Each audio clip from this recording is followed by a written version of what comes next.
bonjour les élèves. Voici un exemple de lettre informelle. À l'aide de cet exemple ici, je vais vous expliquer les parties importantes à inclure dans votre lettre informelle.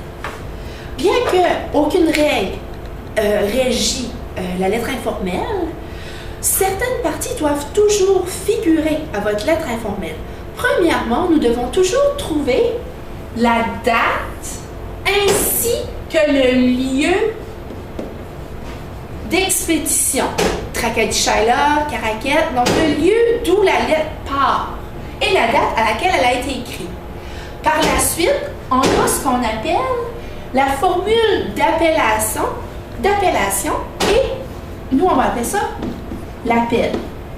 L'appel peut être suivi d'une virgule ou on peut faire suivre l'appel d'un point d'exclamation. Par la suite, on appelle cette partie le corps de votre lettre, qui est en fait le développement de votre lettre. Lorsqu'on écrit une lettre informelle, on a toujours une intention de communication. Ça peut être pour remercier, pour prendre des nouvelles de quelqu'un, pour partager des souvenirs de voyage.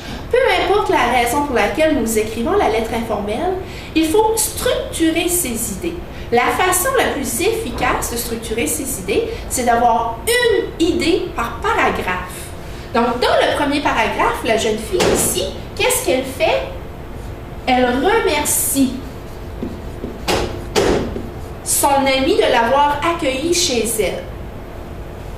Par la suite, dans le deuxième paragraphe, elle remercie encore, mais cette fois-ci, la famille de son ami. Et dans le dernier paragraphe, l'idée principale du dernier paragraphe, elle invite son ami à maintenant venir la visiter dans sa ville à elle.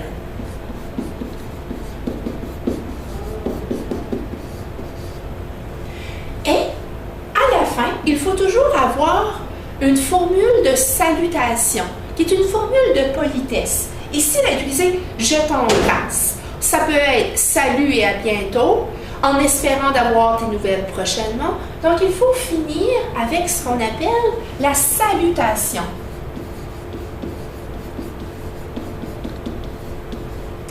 Et par la suite, vous signez votre lettre. Donc, le nom de la personne qui a écrit la lettre, on appelle cela signataire.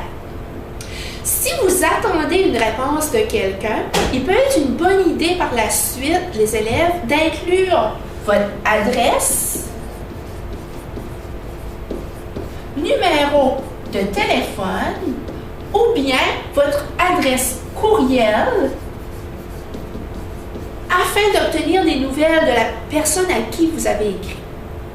Si par la suite, à la fin de votre lettre, vous vous rendez compte que vous avez oublié d'inscrire une information importante dans votre lettre informelle, vous pouvez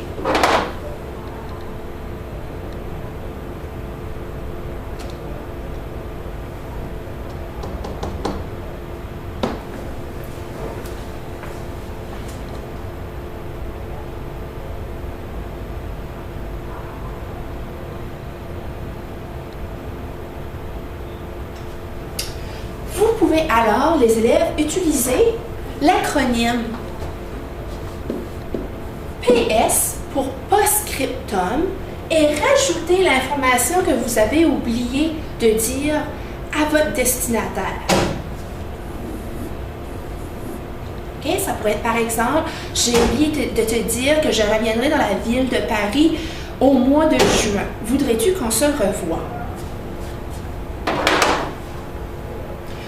Sur Internet, il est très facile de trouver des modèles de lettres informelles. Je vous invite donc, les élèves, à fouiller sur Internet et ressortir quelques modèles de lettres informelles dans lesquels vous allez tenter d'identifier les parties différentes de la lettre, soit la ville, la date, la formule de salutation, l'appel et le signataire.